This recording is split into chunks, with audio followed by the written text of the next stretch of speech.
All right, guys, welcome back. We're on chapter 47, page 211 in my edition of Holes by Sachar.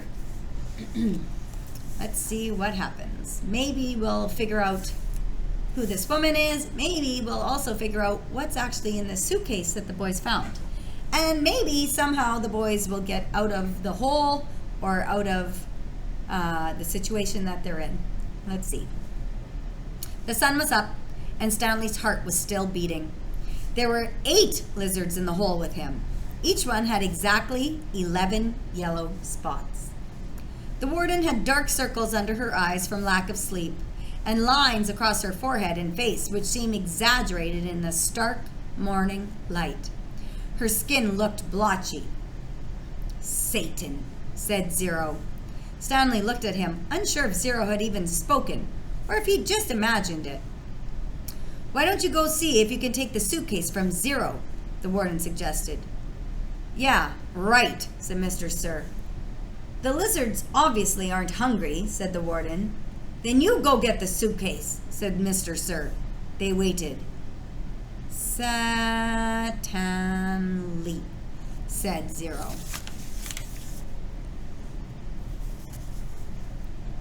Sometime later, Stanley saw a tarantula crawl across the dirt, not too far from his hole. He had never seen a tarantula before, but there was no doubt what it was. He was momentarily fascinated by it, as its big hairy body moved slowly and steadily along. "Look, a tarantula," said Mr. Sir, also fascinated.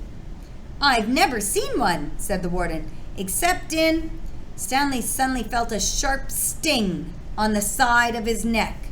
The lizard hadn't bitten him, however. It was merely pushing off.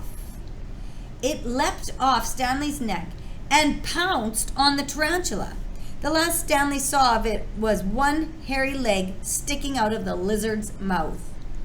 "Not hungry, huh?" said Mr. Sir. Stanley tried to return to the snow, but it was getting harder to get there when the sun was up. As the sun rose, the lizards moved lower into the hole, keeping mainly in the shade. They were no longer on his head and shoulders, but had moved down to his stomach, legs, and feet. He couldn't see any lizards on Zero, but believed there were 2, between Zero's knees, shaded from the sun by the suitcase. "How are you doing?" Stanley asked quietly. He didn't whisper, but his voice was dry and raspy. "My legs are numb," said Zero. "I'm going to try to climb out of the hole," Stanley said. As he tried to pull himself up, using just his arms, he felt a claw dig into his ankle. He gently eased himself back down. "Is your last name your first name spelled backward?" Zero asked. Stanley stared at him in amazement. Had he been working on that all night? He heard the sound of approaching cars. Mr. Sir and the warden heard it as well. "You think it's them?" asked the warden. "It ain't Girl Scouts selling cookies," said Mr. Sir. What's up with Mr. Sir and this Girl Scout stuff? He heard the cars come to a stop, and the doors open and shut. A little while later, he saw Mr. Pendanski and 2 strangers coming across the lake. One was a tall man in a business suit and cowboy hat. The other was a short woman holding a briefcase. The woman had to take 3 steps for every 2 taken by the man. "Stanley Yelnats," she called, moving out ahead of the others. "I suggest you don't come any closer," said Mr. Sir. "You can't stop me," she snapped, then took a second glance at him, wearing pajama pants and nothing else. "We'll get you out of there, Stanley," she said. "Don't you worry." She appeared to be Hispanic, with straight black hair and dark eyes. She spoke with a little bit of a Mexican accent, trilling her R's. "What in tarnation?" the tall man exclaimed as he came up behind her. She turned on him. "I'm telling you right now, if any harm comes to him, we'll be filing charges, not only against Miss Walker and Camp Green Lake, but the entire state of Texas as well. child abuse, false imprisonment, torture. All right, so we do know, mystery solved. The warden's name is Miss Walker. Trout Walker was the guy way back when Miss Catherine Barlow, he wanted her to go on the lake in his motorboat and she refused. She said no. And then he got angry when she kissed Sam, and he chased Sam down with his motorboat, and Sam ended up dying.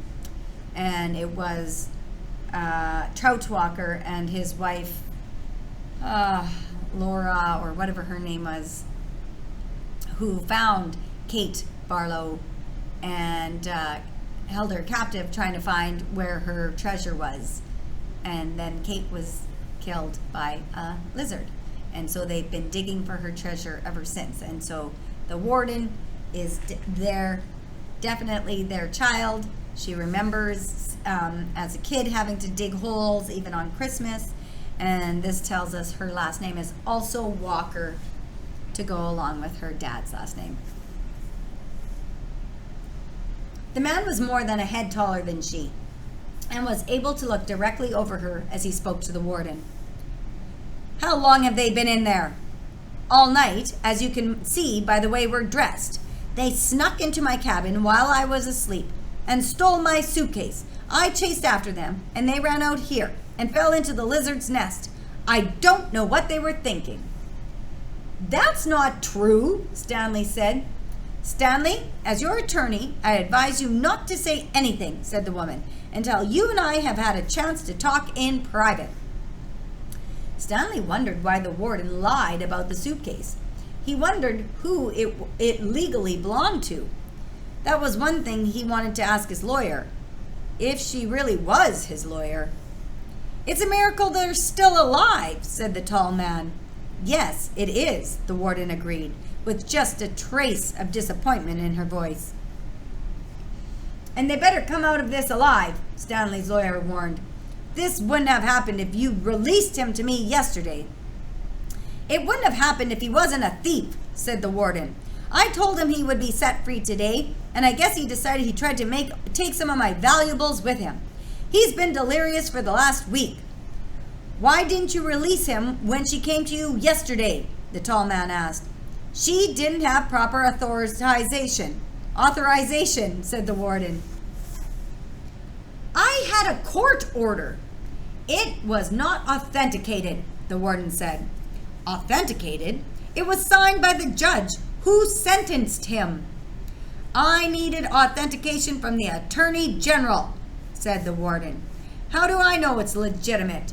The boys in my custody have proven themselves dangerous to society. Am I supposed to just turn them loose any time someone hands me a piece of paper? Yes, said the woman, if it's a court order.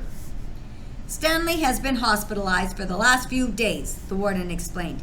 He's been suffering from hallucinations and delirium, ranting and raving. He was in no condition to leave. The fact that he was trying to steal from me on the day before his release proves. Stanley tried to climb out of his hole, using mostly his arms, so as not to disturb the lizards too much.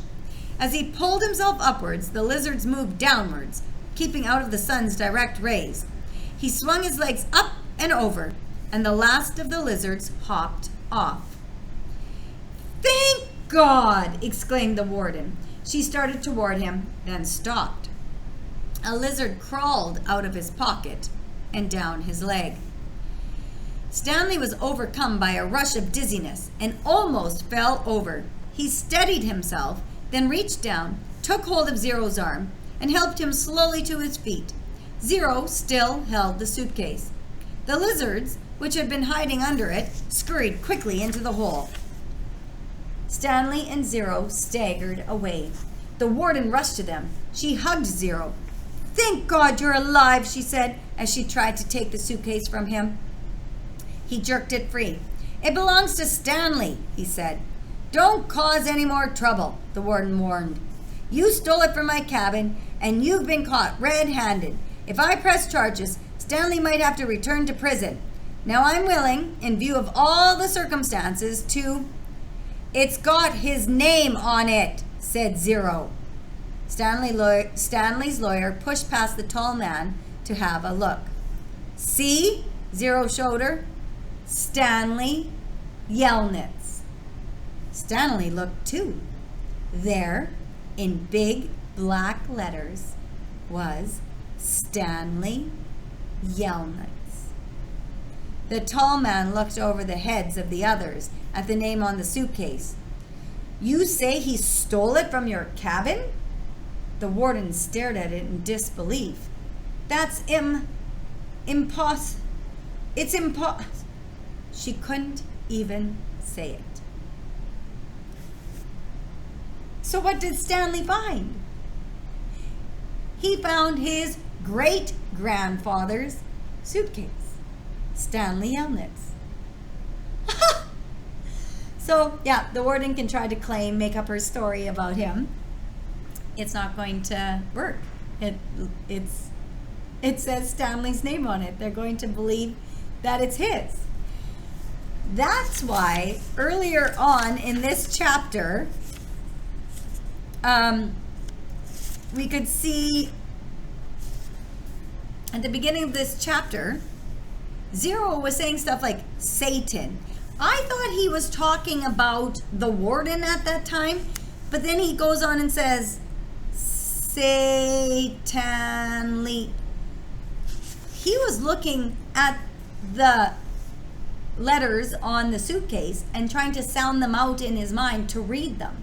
And he finally figured out that it said Stanley Yelnats. And that's why he asked Stanley, is your name spelled the same way forward and backwards? So well done. All right, so it sounds like the boys will be safe now that for some strange reason, Stanley now has a lawyer. All right, guys, take care. See you next time.